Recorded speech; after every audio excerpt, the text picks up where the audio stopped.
What's going on, everybody? It's Frito here for Your Overwatch. The Archives event dropped today with a host of new skins, returning PvE missions, and as well a big balance patch. A lot of that experimental stuff went through. First, the skins. Man, these are looking hot. Really good skins in this year's Archives event. And although there isn't a new mission, this time around they're going to be doing modifiers to the PvE missions, and the playlists will go on a bit of a rotation. So you can play the normal missions, of course, but for example, with Uprising, there will be Molten Cores, where the enemies drop lava upon death, or a glass cannon mode, where you'll have reduced health but deal increased damage. These are the types of things I think we can imagine that would be implemented in Overwatch 2 as well. For the Retribution playlist, the modifiers won't come till 6 days from now. These two make them more challenging, where only critical hits do damage, or enemies can only be killed if a player is nearby, requiring you to death ball constantly. Just little wacky ways to get more out of the same missions you've played for the past few years. Storm Rising has one where you heal yourself, but there is no supports, or Storm Raging, where killing enemies spreads rage, which is a mechanic that I was hoping was going to be in for Maga if he was ever to come to the game. We'll see. And also with the event will be the weekly challenges, where you can win 9 games and earn the Holly Symmetra skin, which just looks fabulous, no doubt about it. Next up is the patch notes. Replay sharing comes through, allows you to pin replays and save them for later, as well as share them with a friend. What I haven't confirmed yet is, will this be cross-platform just like the workshop codes are? You would assume yes, assuming they're using the same sharing type system. But I love this change. This is a huge boost for content creators. Competitive 6v6 lockout elimination is back. Onto the patch notes. A lot of these experimental changes went through, except for the Bob Insomnia patch change, which after thinking about it a bit more,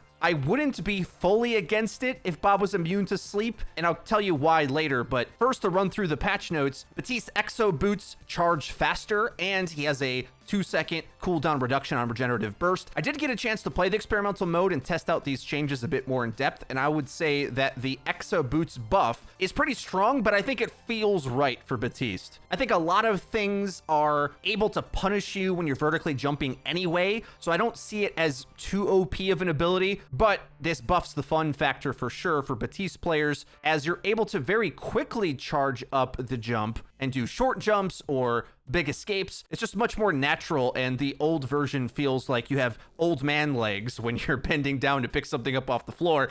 The buffed Exo Boots, I think, are a good call. Diva's thrusters as well, going from 3 seconds to 4. We've talked a ton about this change. Keep in mind, Diva got a bit of a buff anyway due to barriers getting nerfed, making defense matrix more relevant in that context. So I'd be surprised if this kills the character. Her playstyle's in a very flexible state in the Overwatch meta, making her apply to a lot of different things and be key for so many interactions, especially eating ultimates, which that alone I think makes it a little difficult to have her lose the off-tank throne. The Maze Ice Wall nerf goes through, and this will be interesting because the hero pool rotation went through today as well. May is selectable again. Tanks now can fit through the pillars when you destroy them, and there is a much longer cooldown at 3 seconds, keeping in mind that the uptime of wall before really meant that there was only 5 seconds of time between walls if they were left up the entire time when you used it. Now there'll be 8, which I think is just quite a big gap. Arisa's buff goes through, giving her an extra damage.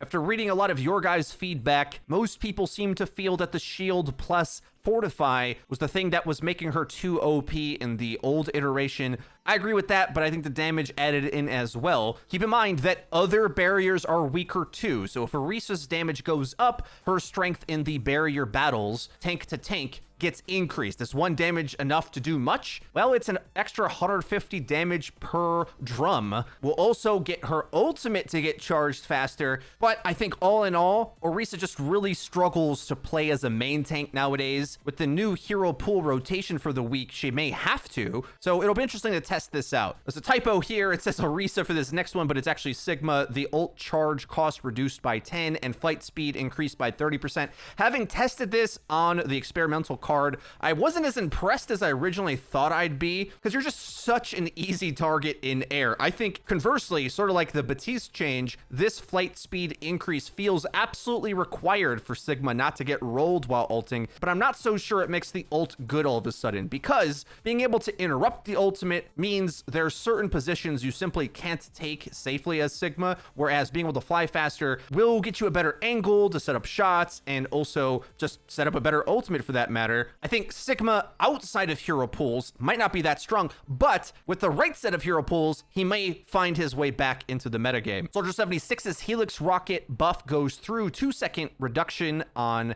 its cooldown. He had already seen some play in the Overwatch League the past week with a different hero pool than what we use, but still shows off that he may have been a bit underrated, and especially since this is a cooldown you want to be spamming anyway, being able to spam it more is just a win-win-win. Faster ult, better pressure. Soldier already was pretty good in metas where the healers had less healing like they did in the past week in Overwatch League, and now with this week's bans having Ana and Moira, you can expect him to be getting a boost from that as well. I'll be getting more into that with a tier list video coming up. Next change, it went through Sombra's buff to her spread decreased by 10%. Now, in truth, after that big Tracer buff that came through, she, like Soldier 76, was one of those low-key, waiting in the wings type heroes for the right meta change or hero pool to come through. Tracer and Soldier were dominant picks in OWL Week 5, but I already thought both of them were really strong for ranked as well, because they're very self-sufficient heroes. Sombra is like that too,